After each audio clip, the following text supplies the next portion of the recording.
in this episode of Mind Pump. So this episode has a lot of fitness talk about burning body fat, building muscle, but we also talk about Burning Man, current events, and our personal lives. So the first 45 minutes is the intro portion of the episode. We start out by talking about our most impulsive purchases and the times we've been hustled. If you guess that Adam is the most impulsive purchaser of all of us, you'd be correct. You are correct, sir. Then I talked about how Skinny Dipped, this is one of our sponsors, they're the makers of the almonds that are lightly coated in chocolate. Great macro profile, extremely delicious. They sold 360,000 pounds of almonds last year. And as of right now, they're one of the number one recommended snacks for college students. I think they're onto something, Sal. And Justin eats them all the time. Look, we have a discount for you if you want to try Skinny Dipped. Go to skinnydipped.com/mindpump and enter the code mindpump and get 20% off your entire order. Then Justin talked about his basketball adventure last night. Yeah. He's getting athletic again from playing basketball. Watch out, everybody. Then he had to take a hot bath, though, because he couldn't sleep. There's the old part. Adam brought up a TV show. I think he said the name wrong. I did. It's called The Shop Uninterrupted. I don't know what you said it was. Undisputed. Uninterrupted. It's fucking close. Yeah. With LeBron James. Sounds like it wants to be a good show, but they're getting too political, so it's not that great. Then I talked about the latest groundbreaking study on branched-chain amino acids. This one will not shock you. Blow your mind. Then I also brought up the meta-analysis on artificial sweeteners. So they did a big analysis of lots of past studies on artificial sweeteners, and they came up with some interesting conclusions. I talked about Burning Man and the DJ Flume and what he ate on stage. Delicious. Stay tuned for that surprise. Yeah. Didn't taste good, though. It was not Skinny Dipped Almonds. No, thanks, Adam. No. We also talked about how we got listed as one of the top fitness podcasts in We the told world you again. on Men's Health and ask.men.com. In case you forgot. Yeah, so in case you forgot, we pumped ourselves up a little bit again. Oh, also, I want to mention to everybody our live event coming up in San Jose on September 27th. This one is going to be with Mike Matthews. You get to meet all of us, ask us questions, have a great time. And we also have a VIP ticket where you have dinner with all of us beforehand. That's going to be a good time. All that is available at mindpumplive.com. Make sure you go check that out. Don't miss out. Then we got to the questions part of this episode. The first question, this person wants to know what you should do when you have a poor night of sleep the night before. Should you skip your workout, or should you go in and work out easy or do mobility work? Next question, this person's clients talk a lot about staying away from white, simple carbs and those kinds of foods. Is it a myth, or is there some science behind that? Next question, do we think it's a good idea for someone who has had an eating disorder in the past to enter into a bodybuilding contest? The answer is no, that's not a good idea. Yeah, not a but good idea. we go deeper into it, though. And the final question, this person wants to know which fitness influencers we'd like to wipe off the face of the earth. I mean, that's pretty extreme, but I'm with you. Also, this month, MAPS Starter is 50% off. Now, MAPS Starter is an excellent program to help people get started with resistance training. So if you've never really worked out with weights or resistance on a consistent basis and you want to reap all the benefits, faster metabolism, sculpt your body, burn body fat, of course, get stronger, MAPS Starter is a phenomenal place to get started. Start now. Here's the best part. This is all the equipment you need. You ready? A physio ball and dumbbells. So you can actually do this entire workout at home as well. It also makes a great gift.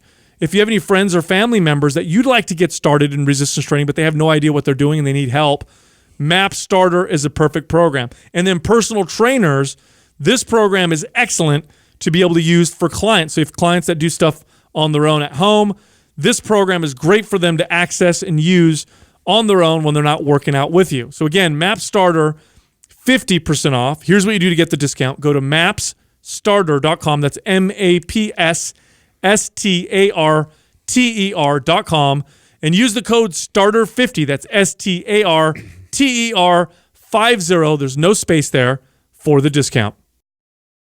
You know, I really envisioned us using dick a lot more. What? Oh, you're talking about the skeleton? Yeah, you have to preface that. I got scared. Yeah.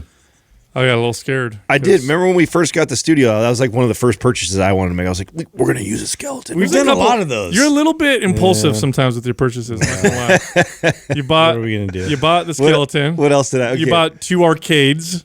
That was hey, no. Those were my own money. I didn't say it doesn't matter. You're still thought impulsive. it was a great idea. Oh, it is a good idea. You're still impulsive, Hey, bro. I still want a Gauntlet and your Street Fighter because you talk so much shit. I got both of those each for $1,000 each, and I could sell them right now for $2,000 each. Really? So that was. But right now you're still down investment. You're still down $1,000 each. I know. I'm invested, Yeah, just like I am in the Camaro. Hey, invested. Hey, let me be honest. Okay, is this true? Could this be true? You're a miser. Your shit's all buried. Do you have a little bit? Do you have a little bit of impulsivity with purchases? Of course I do. Okay. Of course I do. So I'm not the first person to say that.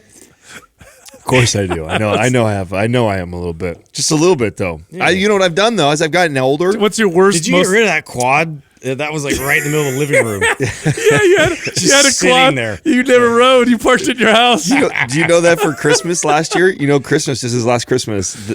My gift that I asked from Katrina that I wanted was actually to get it up and running. I had her, she fixed it all up and had it back up and running. And so I was. The quad? Yeah. Oh, wow. You still have it? Yeah. What'd you do with it? It's out at her brother's. They have like an acre and a half out there. And so I was actually just riding it. And maybe, I don't know, 2 or 3 months ago. It was a little bit longer than that. Maybe 4 months ago I was riding it. And having a blast on it, dude. And I was so glad that I kept it. Shut up, bro. The chain broke on it because it sat for so long. And so I was whipping it around out there, and then the chain snapped off it. So now it's like sitting in the fucking garage again. Needs work on it. At least you got a good solid hour. Yeah. I can't talk too much shit. I got like the old pickup truck that's just getting like dirt and rust. Is that okay? So what is that your most impulsive buy? Like your worst? Well, that one I've had it since high school. So I've worked on it, and then I traded up and got one that was like. Did you buy that or was it passed safer? No, I bought it. Oh, you buy it? Yeah, I worked like 2 summers to buy it and then like start upgrading it and then working on it on my own. Went to auto shop to try and do all this shit myself and then realized I don't got time for this. Yeah, I should just pay big bucks and get it done. Yeah, I'm trying to think what I've bought and that's like super You are impulsive. not impulsive at all. You are the opposite. Yeah, I'm trying to think if I ever. You're the guy you're like my friend who like wants something, but then he'll really want something, but then he'll like convince himself like, I'm probably not going to use that. You'll like enough. tell everybody, I'm getting this nice thing, dude. It's gonna be awesome. And then you get like the knockoff. Yeah. I almost made a really expensive impulsive buy back when I was 20. That was the last time you almost made an impulsive buy. That's the one that just fucking 20 years ago. That's the like I almost did this one time. It was one time, but it was real close. It was an extra pair of socks, and I was like, I don't know. Stupid. That's not what it was. No, I was 20, and I was living with my parents, making a shit ton of money running gyms, and everybody kept telling me I needed to buy a nice car. I was driving a Volkswagen Golf. God, some of our stories are so similar about stuff. And everybody's like, you got to buy a cool car. You got to buy a cool car. So I'm like, really? I don't know, maybe. So I went to, do you know the Ferrari dealership in Los Gatos? Oh, shit. Wow, you went like all in. So I looked at, they had a used Lotus. Remember the Lotus? Yeah. I've always loved Lotus. So I looked at it and I saw the price. I'm like, I could totally afford this, and I almost. It's like the Miata of sports cars. Yeah, I didn't do it. Lotus is a badass car. You don't like Lotus? Yeah, they're all right. The old school one? Yeah, they're all right. I mean, They look like a wedge. Yeah, no, I remember that. You know that you did what I did though, same thing. I remember when I first got into management at 24 Hour Fitness and I started making really good money, and I was still driving around my high school car. I had an Acura Integra, and it was like totally Fast and Furious tricked out. And I remember upper management like giving me a hard time because and it had the 5-inch exhaust. No, I didn't. Oh yes. So you'd hear me come up to like these Little big coffee can. big company meetings, bass in the back, like. And I remember them like, and I'm only 20, right? 20, or I would say no. This time I'm like 20, 21, 22, or about to be 22 because I bought my house at 22. So I was 21, gonna be 22, driving this thing to meetings, making good money. And at that time I had a good amount of money saved up. I think I had like $60,000 or $70,000 that I'd saved up. And I wanted a Beamer. So I wanted a 5 Series or an M5. And I remember like I was this close to going to buy it. And, and luckily I had some good mentors at that time that were like, don't do that right now. Buy your house first. Then after that, you can go get whatever car you want within a couple of years. And it was the best advice I ever took. I still continued driving around that car. And I went and bought a house. And then after I bought the house. Bro, here's a good example of the kind of person I am, right? So when I was when we were kids, it was the thing was to get an amazing stereo system in your car, Yeah. right? That was the thing. Yeah. Like if you had money, you went and you got yourself some 12-inch subwoofers in the back, amp, and the whole deal. So do you guys remember what are they called? Rockford Fosgate Yeah. Punch, I think Yeah. they were called. That was like a popular speaker. They were pretty good. They weren't maybe not JBL, but they were pretty good, right? No, they were. They were decent. So instead, what did I do? I went to the flea market because I wanted to save some money. Exactly. Yeah. And I saw these could've speakers. predicted that. I saw these speakers, and they were called Crunch. So they were knockoffs. They said Crunch. Well, And I put them in the back of my truck. I had one. So when I first moved to San Jose, so I come from small town, right? And if you're a small town kid like me and you move to the Bay Area, like you're not savvy to all the hustlers. There's hustlers everywhere, and I don't know if you guys ever been hit up by these guys before, but this used to be a major hustle in San Jose, and they got me when I was like in my early 20s, where the guy would like sell you like speakers that he just bought, like a home stereo system that's worth like $3,000, and they'd get you for like $300 to $500 for it. Mm-hmm. But then you get it and you take it home and fucking none of it worked. It was like all fake. It was like a fake. It looked just like the shit that you would go buy at fucking Good Guys or whatever like one of the stores, Circuit City or whatever. He'd have the catalog and everything. They drive around like a van and they'd cruise the parking lot, find some kid. These are like the cologne people. Yes, that sell cologne. very similar. I had to a that guy hustle. hit me up with that, even in Santa Cruz. Yeah, so and I remember they got me because I was all into stereo. That's how they hear me basing it in my car, right? Yeah. And I pull up, dude runs up to me, says, "Hey man, I bought this stereo system, and they actually gave me 2 of them, and I'm trying to get rid of one of them." And he shows me like the catalog. He's like, "Here's all the stuff. Here's what it's worth." And he's like, "I'll give it to you for like $300 right now." And I'm like, what? Like that's a come up. So he follows me to the bank. I pull out $300, get all the shit, load it in my car, get home, fucking nothing, dude. None of it worked. None of it worked. Completely fake. Twice I got hit like that. I got hit another time. That wasn't so. I didn't learn my lesson the first time. I just thought How that was infuriating is that? yeah. The second time I was pissed. I was pissed at myself. Like, oh shit! Like this is how they get down over here. Like people just be hustling everywhere. And to your point about the Rockford Fosgate, because it was actually a Rockford Fosgate speaker, guy sold me for like $100. A 12-inch Rockford Fosgate Punch speaker, and it had the whole box, everything. He gave it to me for like $100. I knew the value of that at that time. Same thing, dude. The speaker was obviously blown or something. Oh my you can't God. see that. You can't No, tell. you can't tell. And so you go plug it all in, and like an asshole, I totally fell for it, bought it. Scumbag. So I got a good like hustled story too. Like this is back when when the URLs were a big thing. Like you buy like www dot whatever, and it was like this was the new gold rush, because like you had heard on the radio and stuff that like some people have come up on all this money because they got they bought rights to the 'cause they name bought first. Amazon.com first. Exactly. Or Yeah. Nike or something Yeah. like that. Something before the actual company gets it, then the company has to pay them for that and this and the other.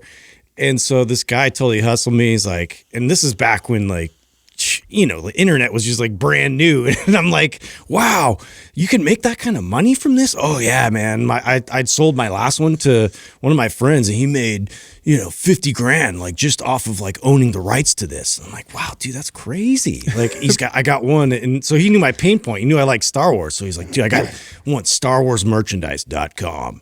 Like, think about it. I'm like, this is making sense. Hook, line, and sinker. Yeah, I'm like, wow. Like, so he's like, you could have it, and then you could like, you can use it. You could sell like Star Wars merchandise someday and make a business out of it. I'm like, yeah, I could do that. I could totally do that. Or they buy it from you. I'm like, yeah, you're not gonna lose. And I'm like, yeah, I'm not gonna lose. Dude. So you had to buy it off of him? I bought it for like $500. Do you still have it? No. What'd you do with it? No, I have no idea. Didn't renew it? Didn't renew it. Because that's not a bad URL. Star Wars Go, merchandise. GoDaddy like took it from me. Yeah. Oh, I know. that's actually not a bad After one. 10 years of sitting on it and not doing Somebody anything sold with it for 10 grand. Probably. Yeah, no. Wow. Anyways, I was like Captain Gullible. Are those did I ever share the hustle, the time I got hustled in Hawaii, like the first Hawaii trip?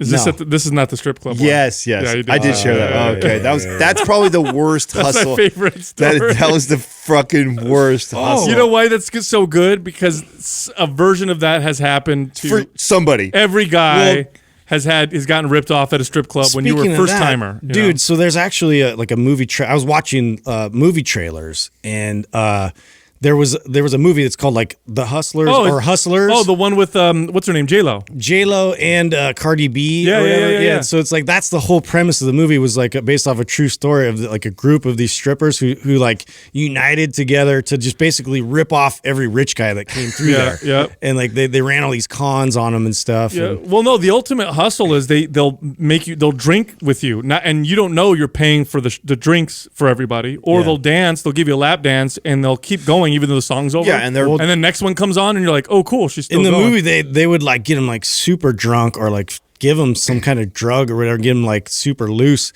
to where they're like almost passing out, and they would just take their credit card and like swipe it. Well, yeah. So nobody complains. I had boys that woke up and all their shit was gone in hotel rooms. Like multiple dudes that happened to in Vegas, where their Rolexes were gone, like all their shit was and gone. then you know why it's such a good hustle is because the guys you don't say nothing. They feel so ashamed. Yeah. And embarrassed. Most dudes were already in like another relationship or some shit. So it's I like, can't tell my wife. yeah, what do you say? So they fucking steal five. Babe, the stripper took all my money. Yeah, It's like, wait a minute, hold on a second. Yeah. Who? Yeah. Who took your money? Anyway, that's hilarious. Dude, did I tell you guys about the article I read on Skinny Dipped? No. So Skinny Dipped, guess how many almonds they sold last year? How many pounds? There's actually an article about that. Yeah, because they're blowing up. Wow. They're blowing up. 360,000 pounds of almonds they sold last year. And they were just listed on Pop Sugar. You guys familiar with that the website Pop Sugar? No. They listed them. So it's a popular site that lists like top 5, whatever, top 12, whatever. Very, very, very heavily populated site. Anyway, they were named the top snack you should have if you're in college because, of course, it's lower in sugar. It tastes good and it's interesting. healthy. Yeah. Shout out to those guys. Yeah, so they're crushing it. So Justin is, you're not the only one. Hey, the addicts unite. I know this whole time I thought it was you who was completely financing their trying to stay skinny, unskinny dip. Now that's the real thing. Yeah, that's the real if challenge. you eat 5 bags at a time. You're not supposed to eat the whole thing. I tell everybody the hack is to buy the fucking small ones. Like where you'll get caught up is if you buy the bag that has 900 calories worth. Like that's where you get fucked. Is you buy the small bags and you just say, hey, I'm allowed to have it because that one bag is only like 200 some calories. It's not a bad snack. No, at all. not at all. Yeah. So this is a little bit of an inappropriate story, but this happened to me yesterday. We were coming back from my son's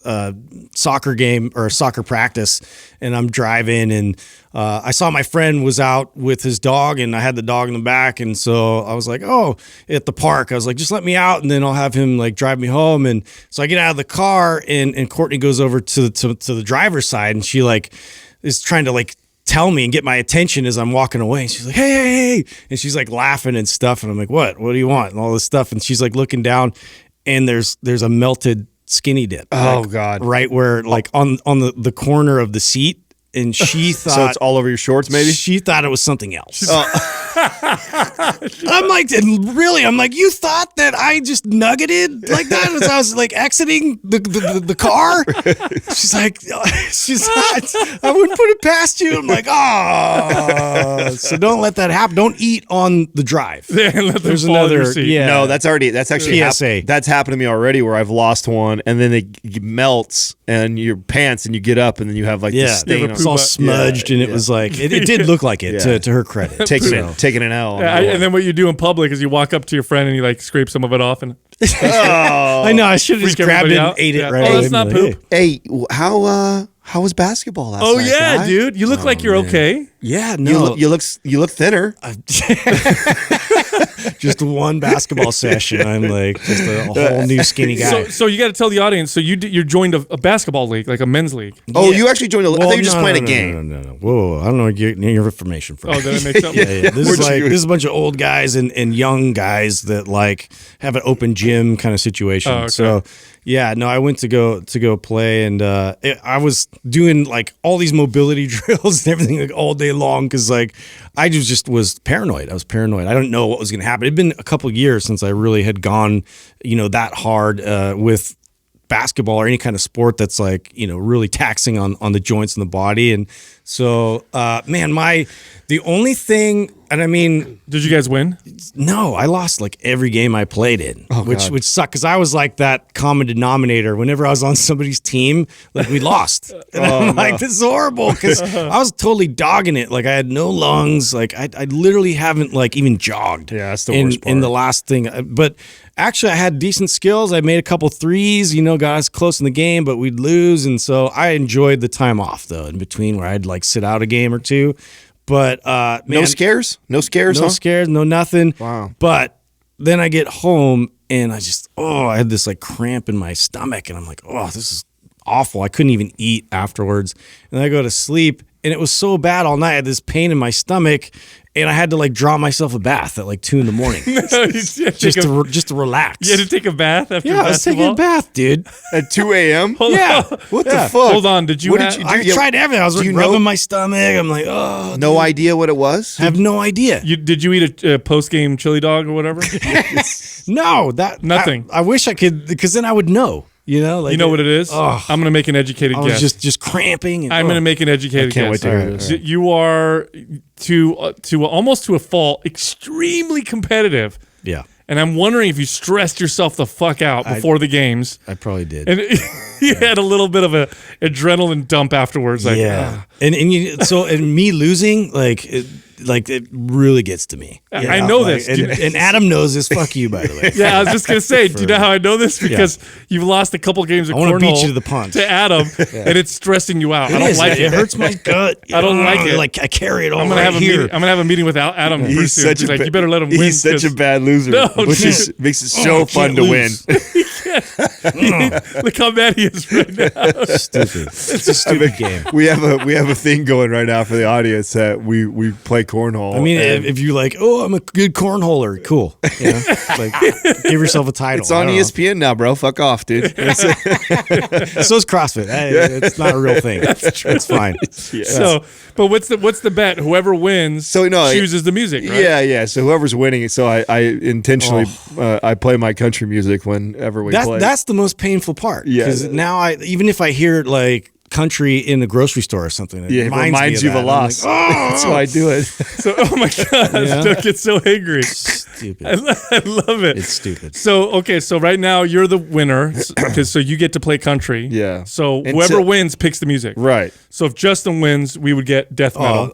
100%. I'm gonna go like really heavy, crazy, Just scary. death metal. Good. Yeah, So like scare the shit out of you. I'm rooting metal. for you. I'm rooting for you. Yeah. I'm gonna play. If I win, we'll play EDM. We'll play some European EDM. You're some never nice- gonna win. some nice- You're, You know, hey, what? look. Hey, you know what? You have you for Hey, you be sure. quiet. You be careful.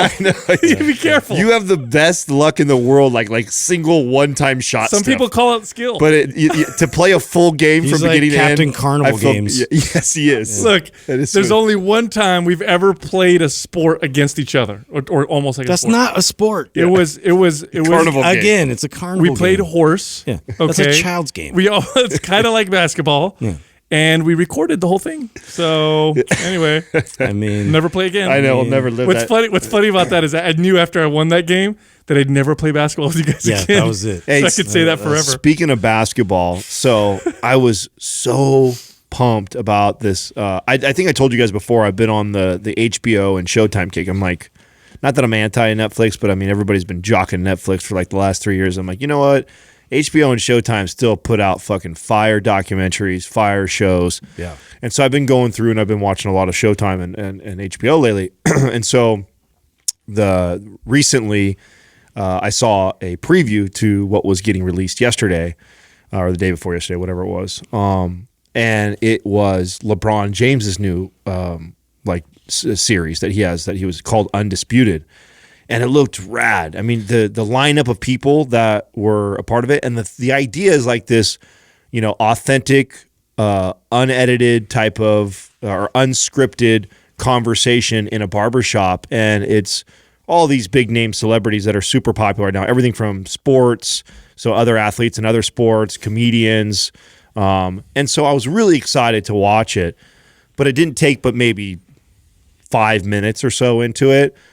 And immediately, like, I was like, fuck, really, dude? Like, you just took something that I thought was a really good idea and we turned it into like a political agenda. And that's what it feels like. And I should have known better because as soon as it starts, Jonathan Stewart's there. It's like there's all these. It's like all these other guy athletes are in there, right?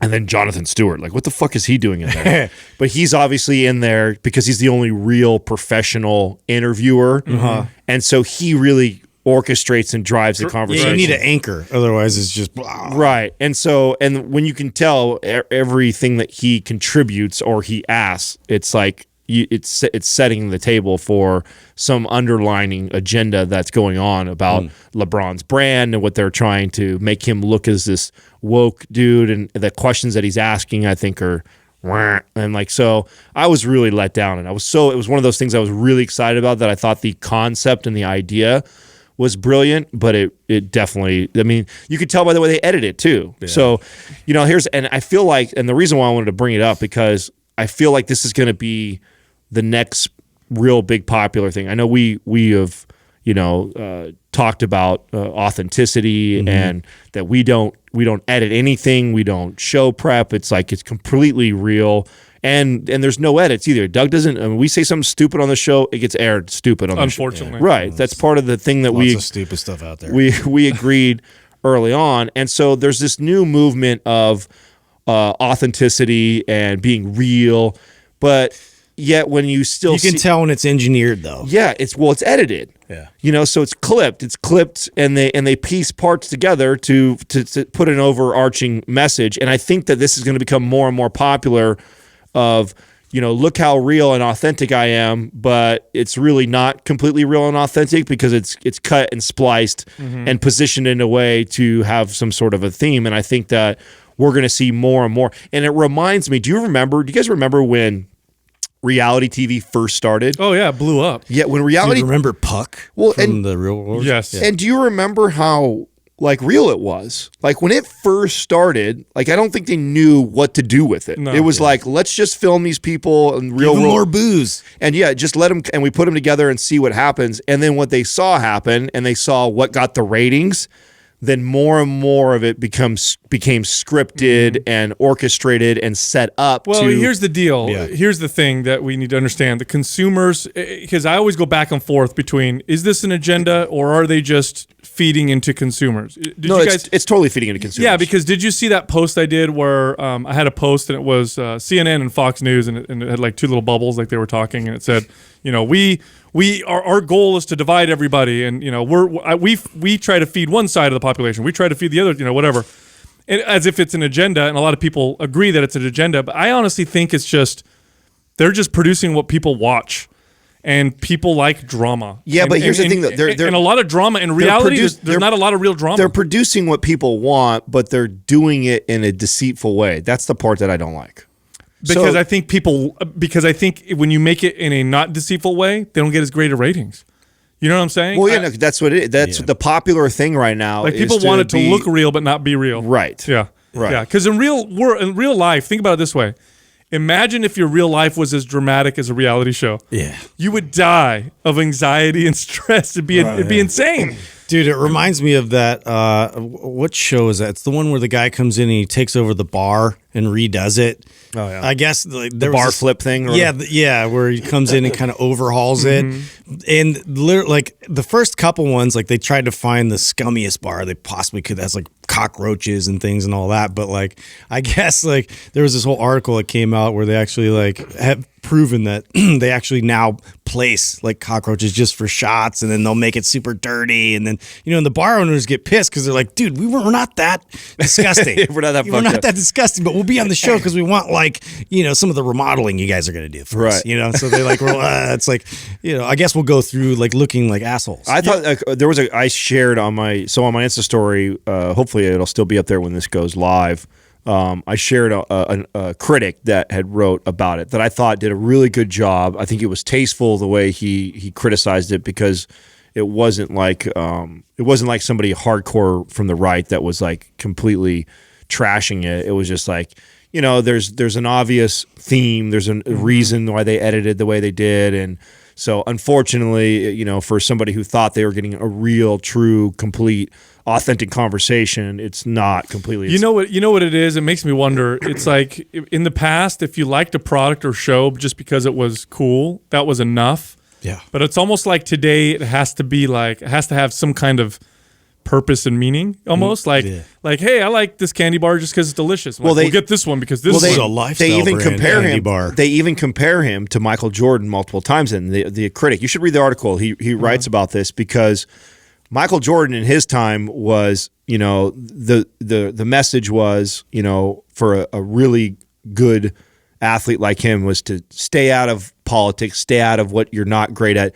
Just be the super athlete that you are and let your sport do the talking for you instead of putting your opinion all out there. But he was great at that. Today is different. Today, like everybody wants to know, well, what does LeBron James think about what's going on with the climate right now? And, because that we have this connection to celebrities on another level than we used to, more and more people want to hear this stuff. And it's unfortunate because we're giving the mic and we're giving the attention to these people that probably shouldn't be talking about topics like this, not because they can't talk about it, but because they just really don't have a real educated opinion on it. And yet it makes for good TV, though, to have these guys talking about it. But it's a different time now. Now people want to hear all that stuff. Everything's like that. It's not just enough to make nice shoes. You also now make nice shoes and show that you care about something else. You know what I'm saying? It's become marketable. There's a good side to that. The good side is, more and more companies are trying to do better and better things, but there's a bad side to it too. There's misallocation of resources. Oftentimes companies that do that, their business fails because they take their resources and allocate it towards something that is to make them look a certain way when they should have spent that money on making a better product, which would have benefited everybody more. Right, now it's turned into a bunch of people virtue signaling. That's what it is. That's what it's turned into. And I agree with you. Like, there's definitely some good to it. Like, I think that, I remember when Tom's first came out with their campaign, there was one of the first companies that were smart like that and said, hey, we're going to, for every pair of shoes bought here, we're going to give a pair of shoes. I think that was amazing. They were some of the leaders that were doing things like that, where now everybody looks at it as a business strategy. It's like, I'm going to start a business right away. I'm already thinking they're angling with it. Yeah, they're angling, and then, look at me. This is what we're doing with it. I have so much more respect for somebody that does all this like philanthropy but you have no idea about it. Like, oh shit, you find out later, like, oh shit, I had no idea that Sal took 20% of his salary and was putting it here and doing this with it, doing that, because you know why? Because he didn't announce it on the podcast. Well, he didn't put it out there. There's an argument for either way, right? Like sometimes somebody can influence other people to do the same thing, and that can generate more money for charity or whatever. But at the end of the day, I think you have to really care, because it's not a moneymaker. It takes resources away from your business, and you're not doing any favors if your business fails. Now you've lost your ability to do any kind of good in the world. And here's the other part, and people don't like to hear this part, but this is true. If a company's providing something that people like and they're profiting, then they are doing some kind of good. Even if that product is not something you necessarily agree with, it at least shows that people enjoy the product enough to trade their dollars for it. Right. And so at the end of the day, what is the responsibility? And they're employing people. Yeah, right. Like, what is the responsibility of a business? Is the responsibility of a business to try to make the world a better place, or is it just to give people better products for what they want? Arguments can be actually made quite well. I've heard arguments for either side made very, very effectively. So I don't know. Anyway, got a study for you guys. That's kind of cool. Ooh. So a new study just came out on branched chain amino acids. Oh, I'm glad you're bringing this up. I was just talking to our boy Brendan about this. Yes. So branched amino acids, there's been lots and lots of studies done on them for years now. And they've shown pretty conclusively, past studies, that branched chain amino acids don't do anything except unless your protein intake is really low. So if you have really low protein intake, and you're an endurance athlete, and then you supplement with BCAAs or essential amino acids, which seem to be better, then you'll get benefit. But if you eat adequate protein, you don't even have to have a high protein diet, just adequate protein. Supplementing with amino acids does nothing for you, because proteins are chains of all the amino acids. So it's dumb to supplement with them when you're getting all you need from protein. Right. So the studies show waste of money unless you're super low in protein. Then it might actually help you, in which case just take a scoop of protein powder is what I would say. But new study just came out. Okay. You want to know what it said? I do. Same fucking thing. Waste of money. Total waste of money. You got me. Total waste of money. You had me go, oh, God, Yeah, dude, no. we're going to go back on what we Is said. there a reason? No, another big study. Branched amino acids do not improve muscle recovery from resistance to exercise in young adults. So another study showing that it is a waste of money. And just for the audience to know, branched amino acids and amino acids were among some of the first specific, fitness health supplements. Those were some of the first ones that came out. Once we realized that proteins were made up of amino acids, which was a long time ago, and then we realized, wait, some amino acids have different, roles in the body.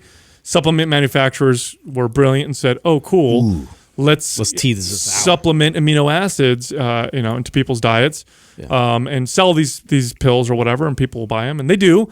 And every 5 or 10 years, for as long as I've been in the fitness space, they tend to make a resurgence. Like they were big for a second, and then everybody's like they're dumb, and then they were big for a second, and then everybody said they're dumb, and it seems like they're making. Well, at least you look cool just sipping on it all day with a straw. Yeah, You got that going for you. actually, that's terrible, right? Like you can actually take too many branched amino acids and cause yourself problems. They can actually reduce the amount of dopamine that your brain produces, mess with your neurotransmitters. And some people with very high doses of branched amino acids, which none of us would ever normally hit, but knowing how idiotic people can be in our space, and I've seen people do this, they'll buy BCAA powders and they'll sip on them. Instead of drinking water, they'll drink that all day long to make their muscles grow or whatever. So at those types of doses, you could actually give yourself like chemical depression, almost make yourself feel like shit. So if you're supplementing with tons of BCAAs and you can't figure out why you're sad, BCAAs make you sad. It might be your supplement. That's really popular though in the like the hardcore fitness space. I mean, that's kind of a staple move right there. I think it's just because it tastes good, bro. Have you tasted some of these BCAA powder drinks? No. I don't think it's because it tastes good. curious. I think it's because it tastes good, and they think it's good. It's going to make them build muscle. Yeah, I think it's more. I mean, I know what I was like as a kid who didn't understand it early on, and what it was for me was, oh my God, if I'm not getting a protein meal in every 2 hours, my next best thing is to supplement with BCAAs, because if not, muscle could fall off my body. And especially if I was in a calorie restricted diet. I'm trying to lose body fat. I'm not getting a ton of calories as it is. I must be taking, branched chain amino acids to make sure that I even used to say that as a trainer early on. I remember telling clients like, oh, you want to take this just because what will happen is before your body starts to burn muscle, it'll use this branched chain amino acid instead. That was like the theory and what I thought for a very long time as a young trainer. And it's still very popular in the bodybuilding culture. I mean, it's everybody is, and I don't think it's because of the bubblegum flavor. I mean, it helps. I think that's a big reason why people like it so much. Because think about it this way: when you're dieting and you're trying to build muscle and get shredded, oh no, I don't want to lose muscle though, and I'm fucking hungry because I'm dieting. Oh cool, I can drink watermelon, punch or whatever. Yeah. So now I get my sweet tooth, and no calories, artificially flavored, and I get my BCAAs or whatever. Which again, waste of time and money. No. Speaking of artificial sweeteners. So our friend Lane Norton did another post on. Did you say Lame Norton? No, Lane. You said lame. You said lame. No. I'm sure people have said that to him a million times. But anyway, he did a whole post on artificial sweeteners because another study came out on artificial sweeteners. Now, this was a massive meta-analysis. You guys know what that means? A lot of people. Tons of people involved. Yeah, that means that they take lots of studies and they analyze all the studies done on a topic. They smash it together. So research, and they're good. Meta-analysis are cool because you know how studies can be. One can show one thing, one can show another thing, and sometimes they sound like they contradict each other. Mm-hmm. So what these types of studies do is they take all these studies or a lot of studies. They'll pick them out. Usually it's anywhere between 20 to 50. And they'll pick some of them out, and then they'll analyze those studies and then come up with conclusions. So that's what this did. So this came out, and what he posted is he said, this meta-analysis showed that artificial sweeteners don't cause people to eat more food and gain more body fat. And so he was all proud of this study. And so then I went and looked at the study myself and read it, and the study also shows that they don't make you lose weight either.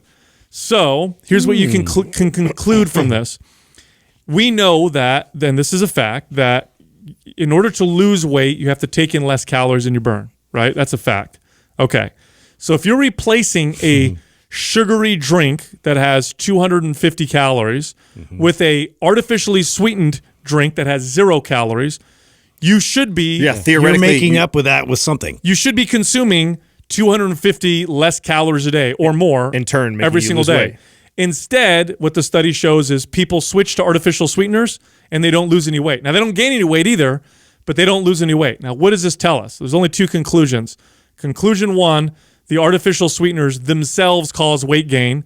I don't think that's the case. There's lots of studies that show that they don't really do that directly. There's some weird studies out there that show there may be some weird side mechanisms, but probably not a powerful effect if there is any at all. So I don't think that's what the case is.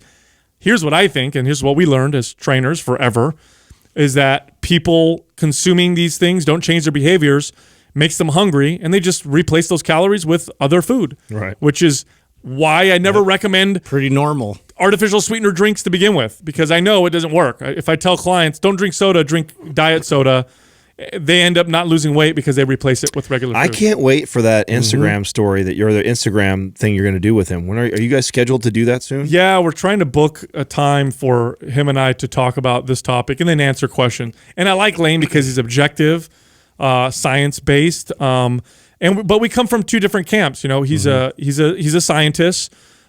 His experience coaching people is working with athletes, bikini competitors, bodybuilders, physique competitors. My experience is entirely working with everyday average people. And so I think that there's different kinds of things you learn working with different people. And, when you're if I'm working with someone who's getting ready for a show, I could have them use artificial sweeteners because I know they're counting everything and they're not going to replace it. But when we're talking about behaviors, people those artificial sweeteners tend to not help at all. Right. It's just, now you're lower calories on the sugar, but you replace it with something else. Doesn't work for anybody. Well, I lived both worlds. This is why I float back and forth on it. We've talked about me drinking Diet Coke. You've seen me drink 0-calorie drinks before, but yet I've seen you float. At the same time, I side with you on that not being a recommendation to any of my clients, because I know every average day people that are just trying to make better, healthier choices, and they think they're making a better, healthier choice by having this 0-calorie drink or 0-calorie thing, whatever. They think that they're making a better choice, but what I know, those people end up replacing it with other foods. But I do see the value with somebody who is a competitor, somebody who is weighing and measuring every single thing that they consume, and they're like, man, I haven't had any sort of sugar or sweet, and so here I'm going to have this thing, and I'm going to treat it like a dessert for myself, but also make sure that I don't overconsume somewhere else. The people that have the discipline that are getting ready for a show are completely different than the average Jane or Joe. And I will even go as far as to say, are they the people that we should look to when trying to figure out how to create absolutely not long-term healthy relationships? Absolutely not.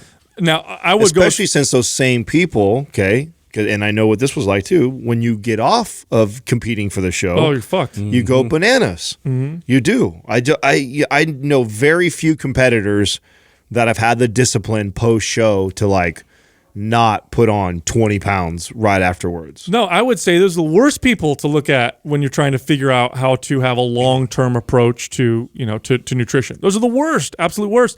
And what these foods do, artificial sweeteners and other highly processed, highly palatable type foods, is they change the way you perceive other tastes. So you're consuming, Ted, look, if you don't believe me and you want to experiment on yourself, here's what you could do. Drink 3 diet sodas every single day, and then notice how bland fruit starts to taste. Notice how you start to crave that extreme sweetness that you get from artificial sweeteners, which is even more sweet, by the way, than sugar. And you can't tell me that's not going to have a negative effect on your behaviors long term. Of course it does. Right. So that tends to be the issue. Anyway. Burning Man. Didn't they just finish that? Oh, of course, because there's nothing but Instagram pictures of everybody. I'm was so- that Burning Man? How played out has it become? I'm so bummed about that, man. I know it was something I wanted to do, but now I can't. Yeah. It's just like everybody now. It's but too they played bring their phone. I thought it was supposed to be an experience where you get away from everything. But no, I have to capture it and I have to show you my little outfit. No, it's becoming a place now where you dress real sexy, and you take psychedelics, and then you do some That's weird called shit. Halloween. Yeah. You know, like, why do we need this too? Well, it still looks fun as fuck, but I'm over it because I feel like everybody wants to do it Yeah, now. I'm always the kid who wanted to do like what Yeah. everybody else wasn't doing. too popular. And it didn't seem like it was that popular just 5 years ago, and now it's like everybody. I'm sure it is a blast, but I'm with you. It's like, damn it, now it's played out. But do you guys hear about Flume? Do you guys know who Flume is? No. Flume is a DJ, so he's a popular European DJ. Plays a lot of I saw an article about this guy. good. Yeah, he plays a lot of what's it called, EDM type music, and he's relatively popular. Anyway, he's doing a set on stage, and a girl jumps on stage, and he eats her butt. What? Yeah, he ate her butt on stage. like straight up in the butt, like In front of pants everybody? off and everything. Yeah, dude. How did you find out about this? Wow. It was all over the news. Oh People my- were filming it, and people were like, "What the fuck is going on right now?" Oh, and you know who posted a video of him? That's a bold move. You know who That's posted him? a sweaty, sandy, dirty butt. Ugh. Hey, It's nonetheless, it's a random butt. win in Rome. yeah, Yeah, that's what I mean. You're rolling the dice right there. Oh, you're taking you're hoping You're to taking a real chance. hoping to God she had baby wipes or some good wipes right before that, and then she's all. I hope she's got a healthy gut biome. That's the easiest way to get a parasite ever. Oh, but anyway, you know who posted the video of him doing it? Who? His girlfriend. His girlfriend was there. Wait. Yeah. No Yeah, way. Yeah, that's what I read. I guess his Wow, girlfriend they're- videotaped him eating some girl's butt. Wow. Made big news. Those are the kind of stories I like. Yeah, but it makes me want to say it's Burning Man. Like, what do you expect? I know. I'm sure he's not the only one that was doing that Yeah, lots at of Burning Man. Lots of ass eating going on. Yeah. Anyway, did we ever talk about how we made the lists on Men's Health and Ask Men? Did we mention that? We should pretty much brag. Like, we should tell people how good we are. I think we didn't because it's like a backhanded compliment. The fact that we're up there with Jillian Michaels and Of course she's gonna be there though. Who She's else so was mainstream. who else It's was on like that? Nike, like anybody listens to that shit. Yeah. We paid for this. Yeah. This is a sponsored Hey, ad of us. we're top 10 in both of those big categories for fitness and health podcasts, which is Yeah. kind of, and I'd say we were one of the least, if not the least, commercial. Like, you know what I'm saying? Everybody else was kind of commercial that was on there. Oh, for sure. We were just, Joe D was on there. Which Yeah, is yeah. cool. Oh yeah, now that's good. Yeah, that's we were very stoked good. about that. Joe D was on one, and then so was Greenfield, and then I felt like there was like 4 that were like, okay, these are legit. Yeah. You know what I'm saying? They got some legit ones in there Podcasters. too, but then it's like Jillian Michaels, Yeah, I Nike. know, I What? know. Come on. Yeah. It was a little bit like, It's funny how it does bring still brings credence or whatever. We start getting all these people yeah. asking to work with us now. It is funny because I think that's another reason why we didn't bring it up because we just live in a different time now where magazines like that just don't really matter anymore. But I was proved wrong because shit, I must have had 7 or 8 emails the next day from companies wanting to advertise or do partnership stuff. I mean, that's even what came up with. Oh, we did bring it up because we brought up Muscle Tech. Yes, Muscle Tech. Yeah. That's right. That's right. They did bring that. Yeah, because that's what started that. Muscle Tech was the first one, and I've had quite a few since then that have. I wonder if they listen to our episode. We talk shit about them. Yeah, I doubt it. Yeah. No, they don't listen. First question is from X Riceball X. It's different. Hardcore. On days when you know you can't perform at your fullest because you aren't fully recovered due to things like a poor night of sleep, should you just do mobility work or is a lighter workout also okay? I would say, Yes and yes. or take a nap. Seriously, I mean, It depends, and I know some people hate when we say shit like that, but it really does depend on who I'm talking to, how I give this advice, because we know for sure, and I know you guys have had most of your clients would look for excuses Right. to not train and to not do things, right? Like most of them need to get their ass in the gym. They need to be putting their work in. They need They to sneeze once. Oh my God, I think I'm coming down with something. Right. So I'm very careful and with when we give advice like, oh, like you can overtrain because it really does the pocket. If I'm talking to the competitor, right, the guy or girl who is like addicted to working out and trains 7 days a week and rarely ever takes a day off and they just totally overreached and super sore and they didn't get sleep last night, like 100%, I'm going where Sal started to go right there before I interrupted him. Like, yes, take a fucking nap. Take a nap. You probably need a good day off and rest and fully recover. You'll probably come back the next day stronger than what you were before. But most people, I would probably encourage them to go in and do mobility or lighter work. Yes, sleep is one of the most important things, and if you're deprived of it, that is important.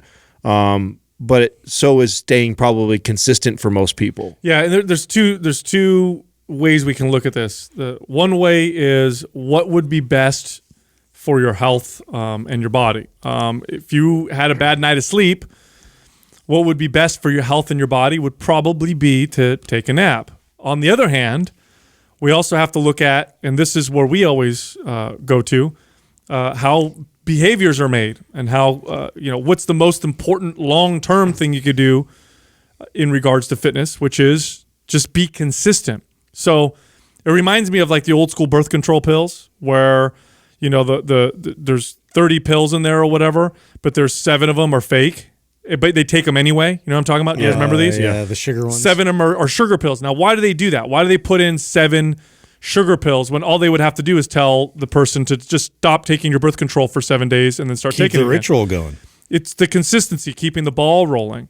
And so when we're speaking to behaviors, which is probably the most important thing to talk to, is not to lose momentum. Especially when you're first starting out or you're just starting to get consistent. It gets really hard to change. Once you start to change course, it gets hard to put yourself back on track. It's like how many times have people worked out consistently, then gone on a business trip for a week or a vacation, or just gotten sick so they couldn't work out, and then they just never went back. It was hard to get the ball rolling again. So that's something you need to consider. If that's you, and you need to know yourself, okay? And you can't lie to yourself.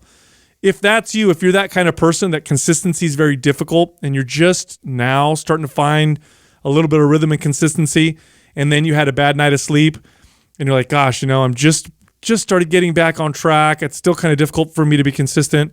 You probably don't want to miss the workout then. Go in there and go easy and do mobility work. It won't hurt you.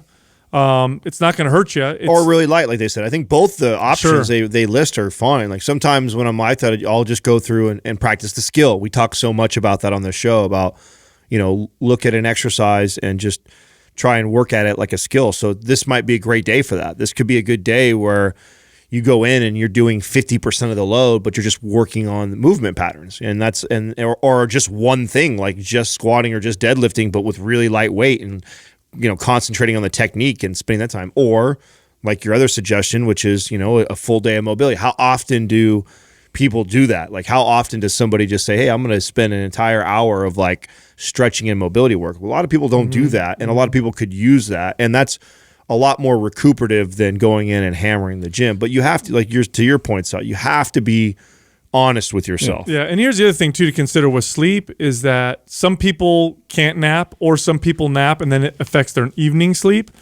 And light exercise or exercise in general does improve your sleep. So can you make up for your bad night of sleep? You can by having a better night of sleep the next night, and activity can contribute to that and can help you out.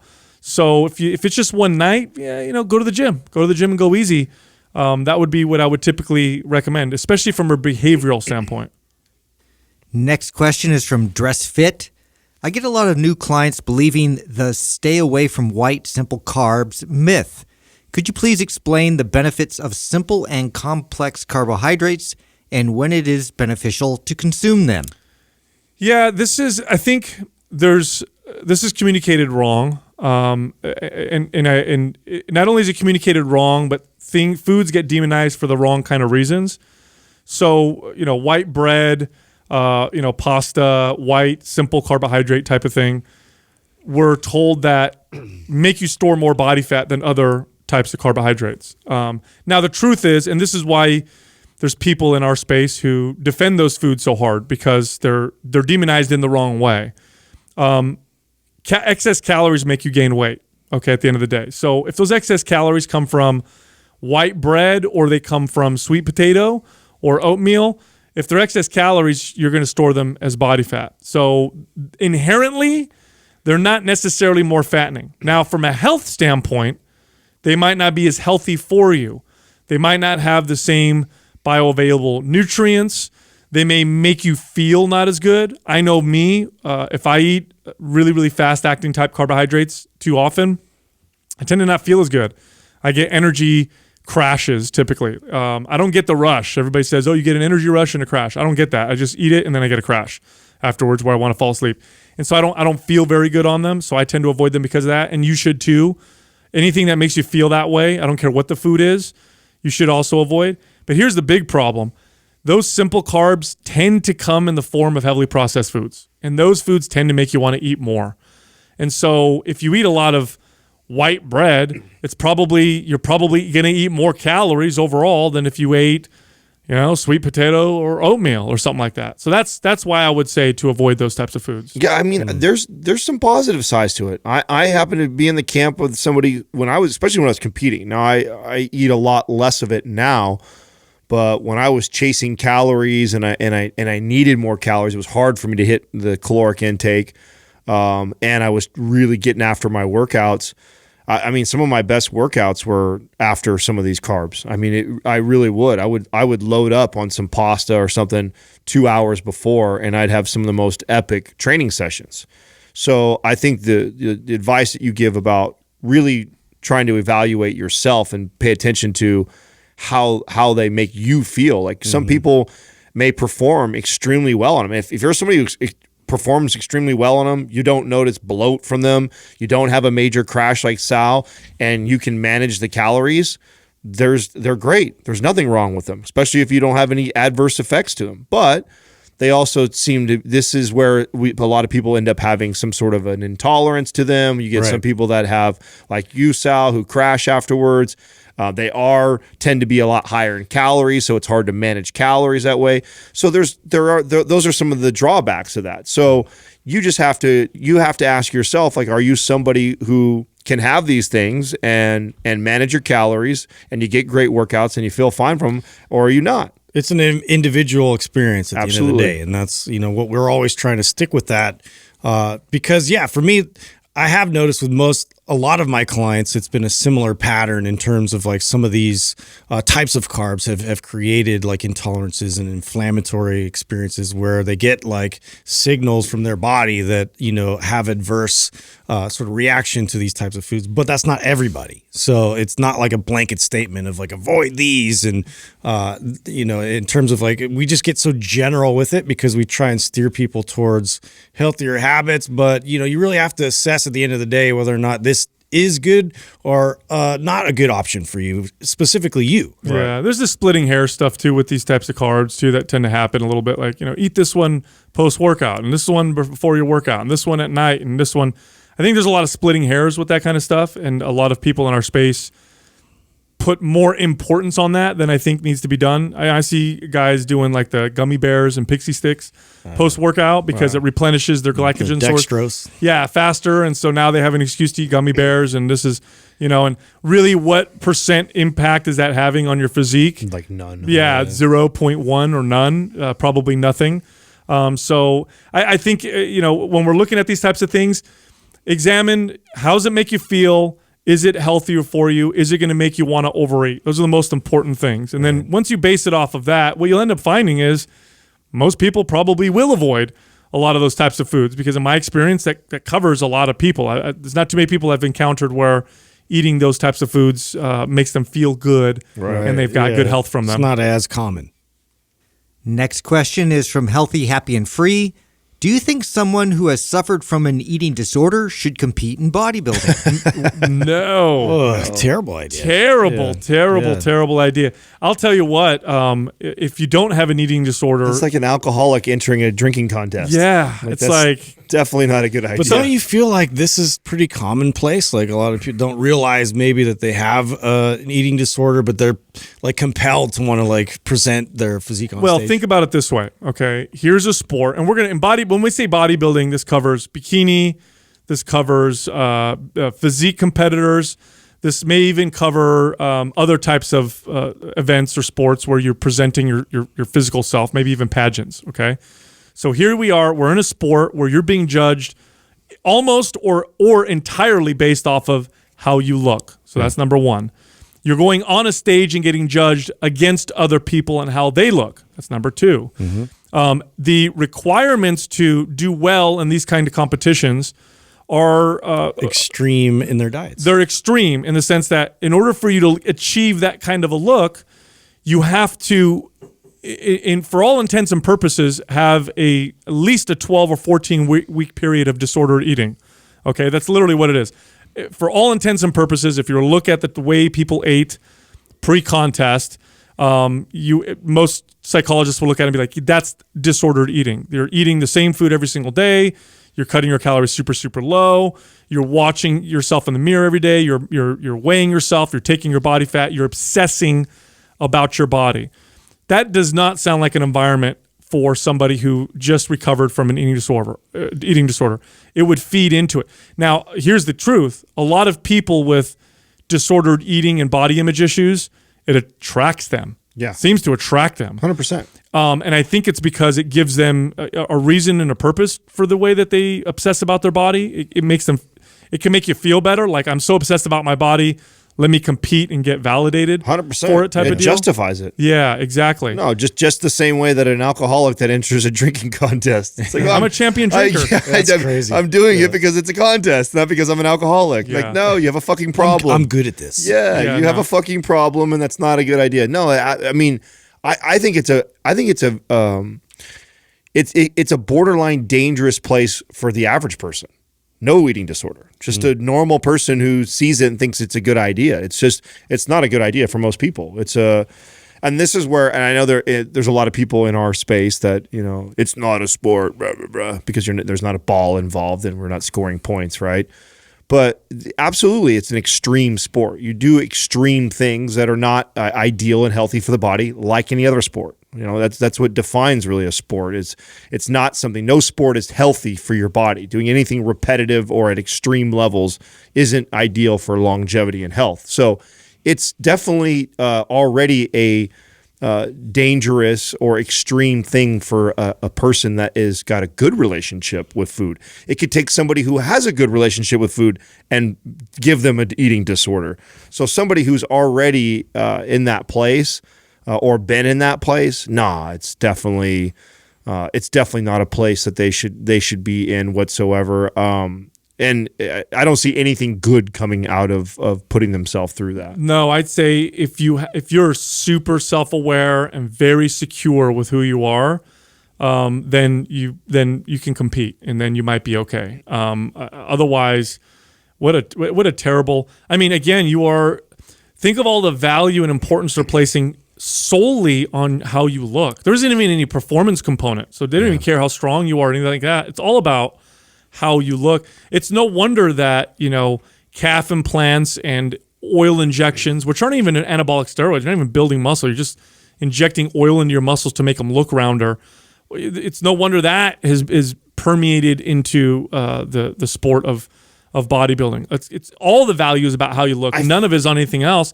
And when you place that, when you're already body obsessed, you're body obsessed to train 6 days a week and whatever, then on top of it, people are going to tell you that that's a good thing. You look great. Here's your money. This is what it's all about, or whatever. Here's your trophy. Boy, that's what do they call that? A loop. Negative feedback? No, positive feedback loop. It's like putting a speaker in front of a microphone. You get that loud sound. Yeah. It's like bad, body obsession. Yeah. Going to enter into a sport where everybody's obsessed with body. Boy, that'll blow it up in crazy proportions. I feel like Instagram has just perpetuated this too. Like we're in this time where it just seems to be extremely popular, both guys and girls. If you're at all into fitness and you're into Instagram and you want to gain followers, whether it be for popularity reasons or to try and build a business, it just seems like the go-to move. Like, people follow people that have good physiques and they look like they want to look. And so me getting on stage and competing and getting myself at a look that all these people desire is going to gain a bunch of followers, and then I'm going to build a business. I'm going to make all this money. And I just think that there's a false perception around that people don't realize. I think that we're in this world, we think that, someone has 50,000 followers, so they must have a serious successful business, especially when those people are presenting themselves as super successful when in reality a lot of them really are not. Mm-hmm. Next question is from Grave Show. If you guys could pick one fitness influencer or personality that you would have shut up and go away forever, who would it be and why? And Jillian Michaels doesn't count. Oh man, why? I was gonna pick her. Yeah, I can't think. I'm trying to think off the top of my head. The ones that bother me the most are just the Insta celebrities that are the good looking guy or girl that is just promoting terrible products and terrible exercise and nutrition advice. It's super, super frustrating. The Kardashians get on my nerves for this in the past. I know they promoted with the squeams in the past and certain diet practices that are absolutely terrible. But a lot of celebrities do it. They're not the only ones. They're just super, super influential. As much as I would love to shut them up and make them go away forever, another one will pop up in their place, and that's because we keep giving them attention. Yeah. You know what I mean? It's like they wouldn't exist if we ignored them. Like if we just ignored them, we looked at them and said, "Well, that's stupid. I'm not going to do that," or whatever. They wouldn't exist. It's us, man. The market is a funny thing, and sometimes we get frustrated with it, but it's a reflection. It's a mirror, it's a mirror into us. It's like when people complain about, why is there a liquor store on the corner of every street here? Or why are there all these, whatever, gun stores or whatever store that they disagree with? And I think it's like, hey, man, it's like because people give them money. Yeah. You know what I mean? And it's not as easy as just shutting them down. It's our fault at the end of the day. Yeah, it's like at the end of the day, they exist because we make them exist. It's like that's the terrible thing about it, Yeah, I would have picked Joey Schwal, but he literally like disappeared. Did he? Yeah, like I've been trying to find him. Maybe he blocked I can't, you. dude. Yeah, you're blocked. We're blocked. Is that what it is? Yeah. Because dude, I'm like, where is this guy? He's hanging out with Dan Bilzerian. And what is he up to these days? Is he really? Yeah. No, I think he's got some venture with him. I think he's involved in the Weed Ignite thing or whatever his brand is. Is that what Ignite? Is that what the company is? I can't remember the name of the name of it. That's the It's a pivot, good man. transition, yeah. Yeah, I don't know if I have a single individual that just it's tough. Here's why it's hard is I don't really follow. If someone really bothers me, You just don't follow 'em. Yeah, I don't follow him, pay him no attention.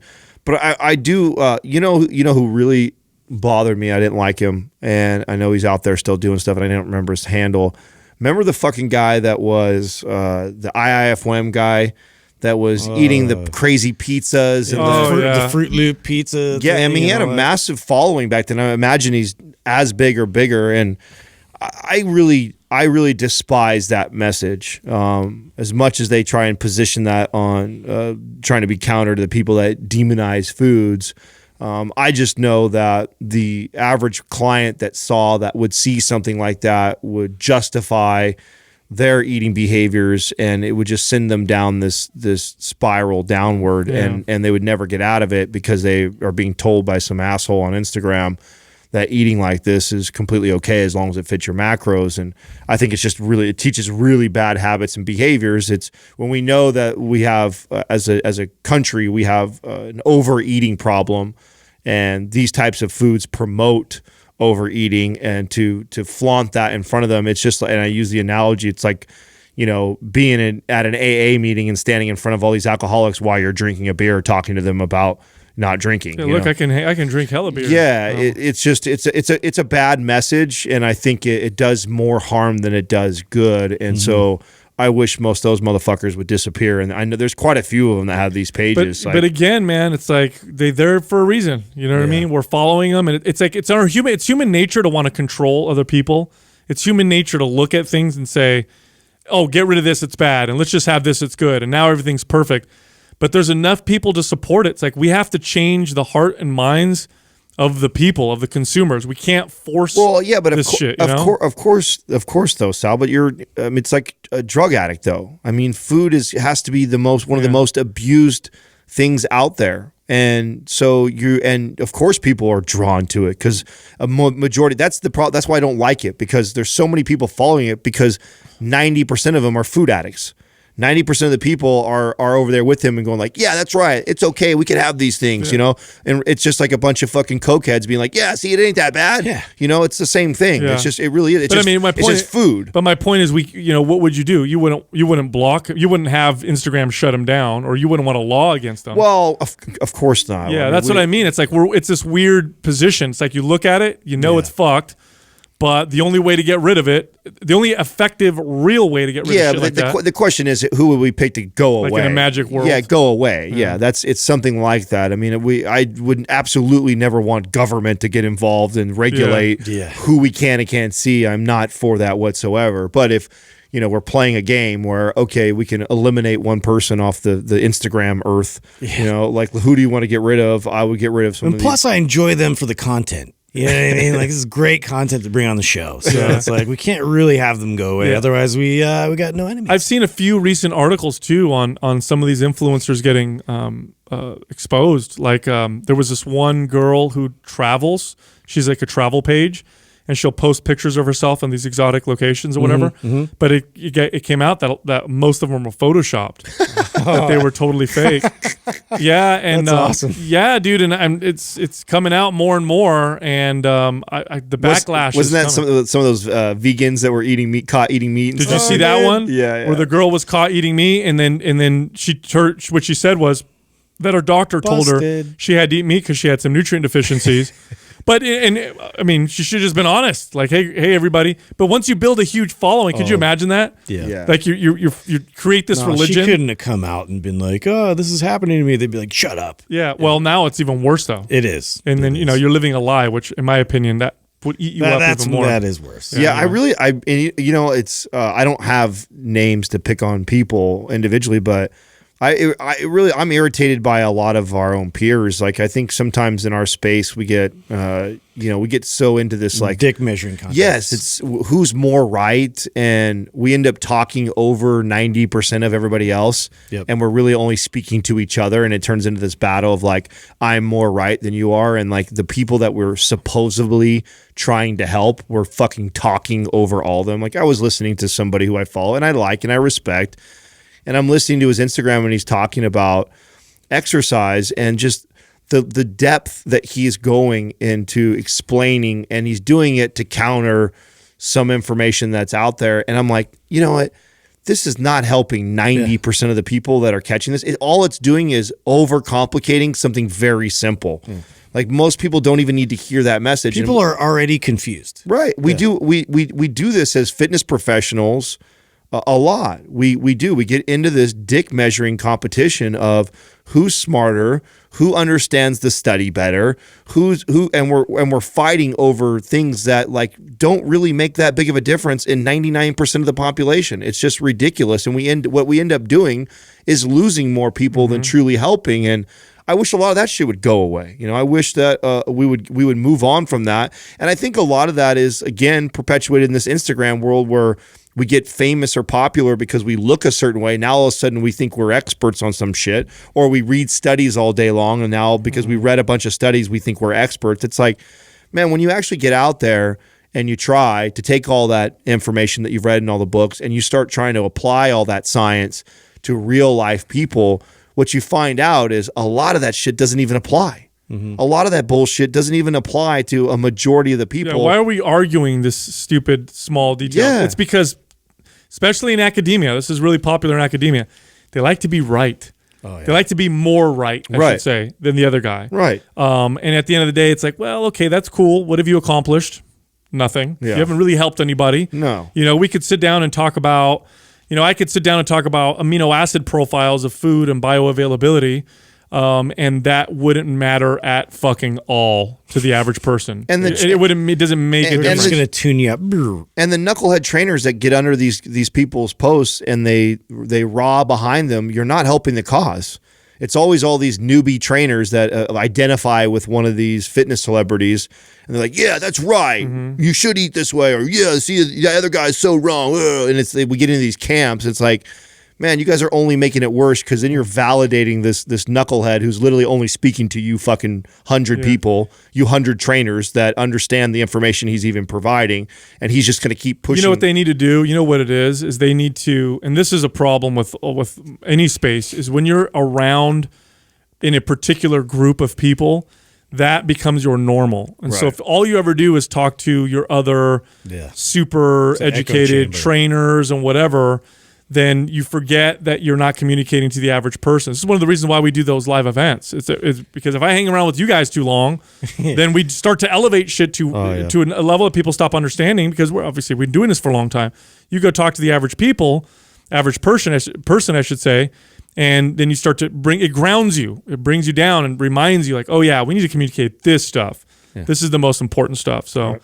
And so anyway, with that, go to mindpumpfree.com and download all of our guides. You can also find us all on Instagram. You can find Justin at Mind Pump Justin. You can find me at Mind Pump Sal and Adam at Mind Pump Adam.